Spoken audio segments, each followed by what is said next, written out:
به برنامه خبری رادیو آزادی خوش آمدید. شعله گلخوجه هستم. سلام. قبل از معرفی خبرگزاری شو به سرخط موضوعی امروز 20 ایون توجه کنید.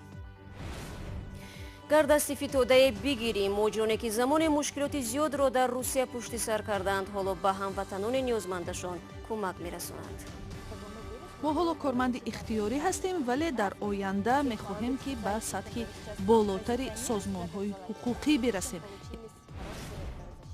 شکایت از سرشار اجباری. بعضی ساکنان ازبکستان شکایت کردند که آنها را برای کار رایگان در بنیاد به اصطلاح محله‌های نمونوی مجبور می‌کنند. خرس سفید در پرتابگاه چی می‌جوید و یا چگونه تغییر اقلیم به حیات جانوران وحشی تاثیر کرده است؟ دو منصبدار بلندپایه آژانسی مبارزه با مواد مخدر در ولایت سوغد از وظیفه‌هایشان برکنار و از خدمت در این نهاد رانده شدند.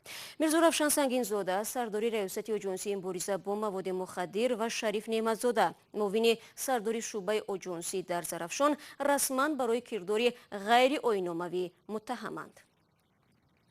وزارت کار خارجه تاجیکستان میگوید فعالیت این دو نفر بر اساس شکایت صاحبکار اوکراینی ویتالی کاستیوک تحقیق می شود.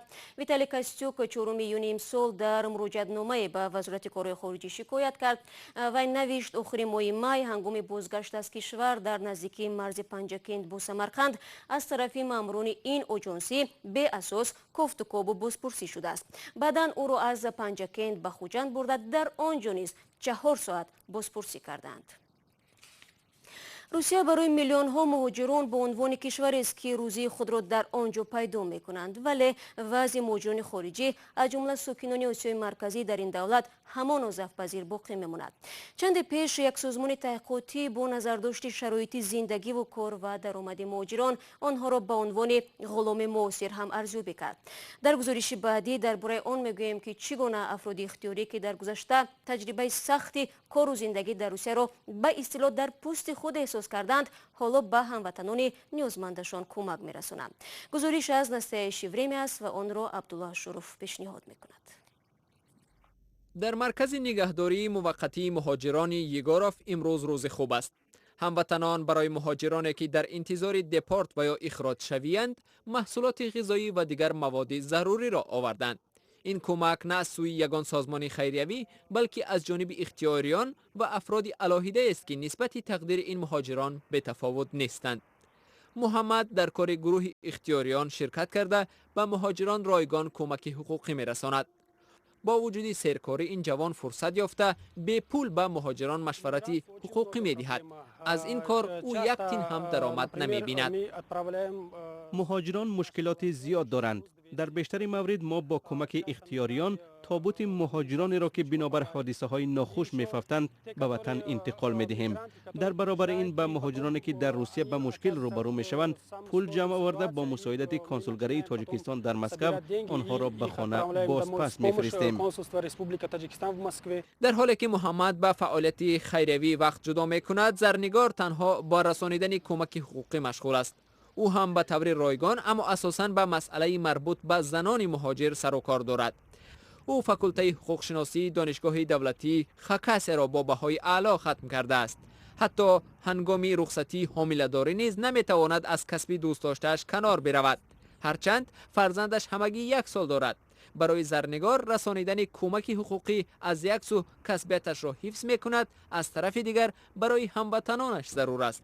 در بعض مرافعه های دادگاهی او را برادر و گاه فرزند شیرخواره‌اش همراهی می‌کنند. ما حالا کارمند اختیاری هستیم ولی در آینده می‌خواهیم که به سطح بالاتر سازمان‌های حقوقی برسیم. یعنی از ما متخصصان جوان فردا حامیان حقوق خوب آماده می‌شود. به نقل بختیار بیشتر کار حقوق شناسان از جمله زنگ‌های تلفنی نیز رایگان است. از جمله زنگ‌ها به پلیس، جستجوی آدمان در شعبه‌ها و معین کردن سبب بازداشت مهاجران. چون این تلاش‌ها معمولاً نتیجه می‌دهد و بازداشت شده‌ها را رها می‌کند. فعلا در مسکو چند گروه حقوق شناسان رایگان عمل می‌کنند که حدوداً از 10 نفر عبارتند. تقریبا همه آنها کاری مزدناک دارند. هرچند همه این افراد صاحب معلومات حقوق شناسی هستند، اما به تعداد کمی این افراد امکان می‌دهند که از روی اختصاص فعالیت کنند. من از این تجربه حقوقی میگیرم، یعنی تحصیل 5 ساله‌ای من بیهوده نیست، یعنی دست کمک و فایده رساندن به نفره. شما به دلخواه مرکزی حقوقی بروید، در آنجا مشورت اول بی پول و مشورت دوم پولکی است، اما در اصل آنها هیچ کار نمی کنند. تشبث حقوقشناسان رایگان از حامی حقوق ولنتینا چوپیک است. او بر این است که مهاجران نوابسته از کشور اصل باید به همدیگر کمک رسانند. با مرور زمان به هنگام تعلیم دادن در مکتب مهاجران، جایی که چوپیک به پول اساسهای حمایت از حقوق خود را درس می‌دهد، او از حساب متخصصان حقوقشناس گروه اختیاریان را تأسیس داد.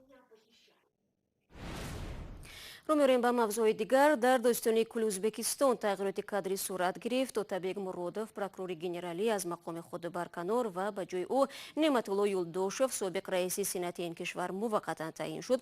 ҷоиз ба таъкид аст ки اوتابек муродов тақрибан 1 сол дар ин вазифа кор кардааст.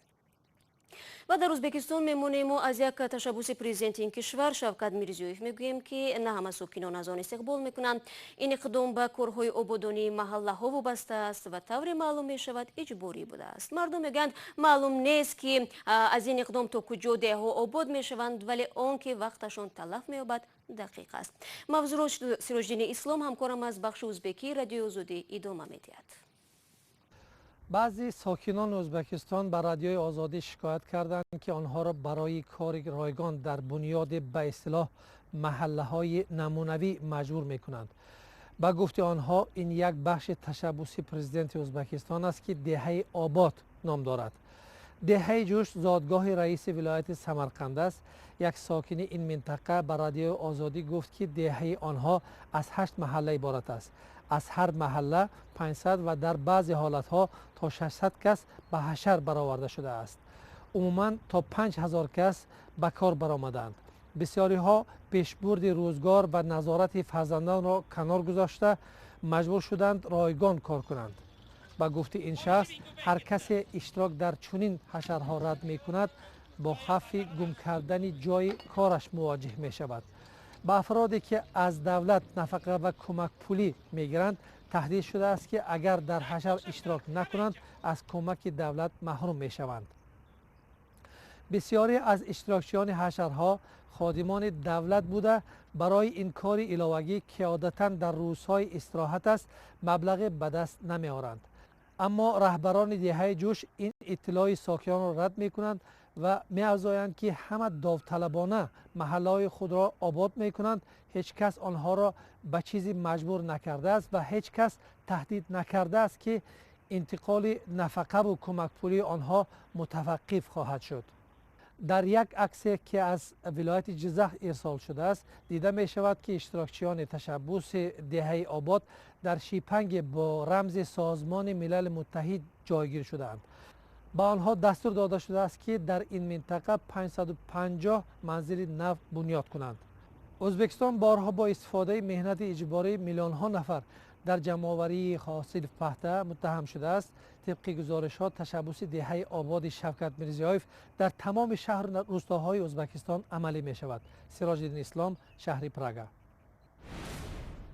برمیگردیم به تاجیکستان. کارخانه تولید آلومینیوم تاجیکستان تالکو نهایت انتظاری بسیار ساله خود را برآورده ساخت. با مبلغ‌گذاری یک شرکت دولتی چین در دوام 2 سال آینده این کارخانه نوسازی می شود. سازشنامه در این رابطه ماه اپریل امسال در پکین امضا شده 15 میلیون در ملاقات رهبران تاجیکستان و چین در دوشنبه به تصویب رسید. همکارم عبدالله شورف جزئیات این سازشنامه را پیگیری داشت و حالا با ما در استودیو قرار دارد. عبدالله سلام و نخست بگو که برای نوسازی تالکو چینایی ها چند پول میدهند و پس از نوسازی تو چه حد ظرفیت تولیداتی تالکو افزون می شود؟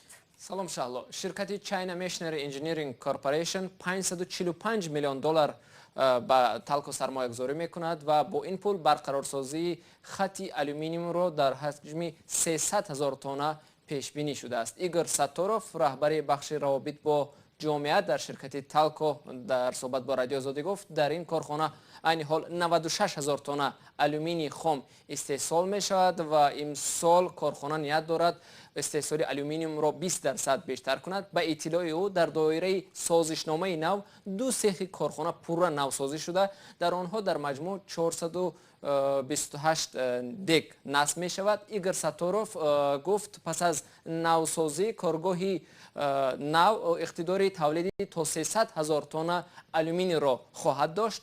صرفه برق هم خیلی بیشتر می شود. حالا در یک دیدان برای تولید 1 تن آلومینی حدودی 23,000 کیلووات نیروی برق مصرف می شود، ولی دیگدان های نو تنها 13,000 کیلووات برق مصرف می کردند. خب چرا توکل به نوسازی احتیاج پیدا کرده است عبدالله و منفعت چین از چی عبارت است که این مقدار سرمایه هنگفت را به تاجیکستان می دهد؟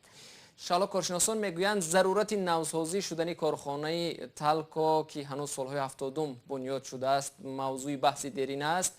با وجود نوسازی شدنش این بخش صنعت از گروه استحصالات افلاس به شمار می رود و از این رو چینایی ها که با مشکلات محیط زیست دست به گریبانند منفعت دارند که این گونه صنعت را از خاک خود بیرون برند و در خارجه آن را فعال کنند. این اندیشه را بر رادیو آزادی 2 کارشناس مستقل بیان کردند. یکی از آنها کارمند سابق روسال شرکتی عظیم آلومینیوم روسی است که با شرط فاش نشدن نامش گفت ادعا در مورد از جهت اکولوژی بزیان و یا کمزیان بودن تکنولوژی های چینی درست نیست. او گفت مقصد اساسی چین این است که صنعت را که هوا را زیاد آلوده می کند از قلمروش بیرون برآورد.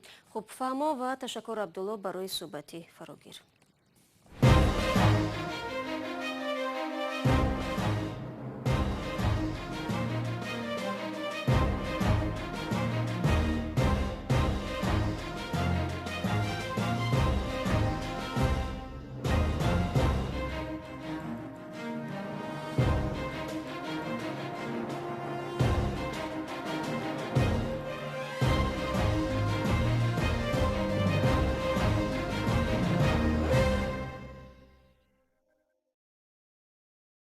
بینندگان عزیز، شما برنامه خبری رادیو آزادی را تماشا دارید.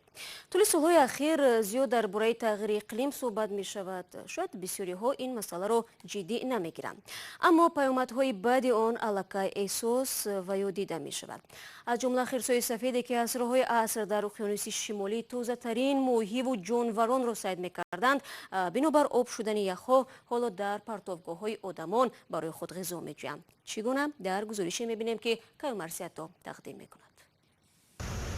این خرس مادینه سفید صدها کیلومتر را طی کرده و از مکان زیستش در قطب شمالی دور و اما در نزدیکی خطرناک با منزل زیست آدمان قرار گرفته است. درنده بحال را روز چهارشنبه در کناره های نارلسک مشاهده کردند. بار آخر خرس سفید در این منطقه 40 سال پیش پیدا شده بود. ساکنان محلی با وجود خطر کوشش نمودند که از نزدیک جانور را نوار برداری کنند. الک کراشفسکی متخصص عالم وحوش دقیقاً نمیداند که سببی به شهر صنعتی آمدن خرس سفید چیست. به گفته او احتمال جانور راه گم زده است. کراشفسکی میگوید چشمانش خسته به نظر می رسیدند. او میگوید خرس برای برگشتن به محیط خود به نهایت بی‌حال است. شاید او را مدهوش میکنند و به یگان باغ حیوانات انتقال میدهند. تصمیم از سوی متخصصان گرفته می شود که از نارلسک می آیند. تغییرات اقلیم تدریجاً خرس‌های سفید را از یخ محروم می کنند. این عامل جانوران را مجبور می کنند که غذا را در زمین نزدیک به مکان زندگی آدمان بجویند. چند پیش در نیم جزیره زمین نو بنابر هجوم جانوران وحشی به منطقه های اهالی نشین وضعیت اضطراری اعلام کرده بودند. وزارت کار خارجه تاجیکستان روز چهارشنبه اظهارات پخش نموده گفته است که تاجیکستان آمادگی ها به نشست نوبتی سران کشورهای سازمان همکاری های شانگهای را که سال 2021 برگزار می شود شروع کرده است. طبق نامه این سازمان در نشست ماه ایون رهبری دوری از قرقیزستان به روسیه گذشت. در سال 2020 باشد از روسیه به تاجیکستان می‌گذرد. کمیته خاص زیر رهبری سروزیر تاجیکستان قای رسولزاده در شهر دوشنبه تأسیس یافته است که چاره‌بینی‌های خاص را برای نشست سران کشورها طرح‌ریزی و اجرا خواهد کرد. بینندگان عزیز، برنامه امروز را در همین دقیقه به انجام می‌رسانیم. گزارش‌های بیشتر را در آزادی ویدیو تماشا کنید. تسلیت خبرهای روز در سامانه رادیو آزادی دسترس است. فردا صبح بر وقت تماشای نوید بامدادی یادتان نرود. خدا نگهداری هر یک شما.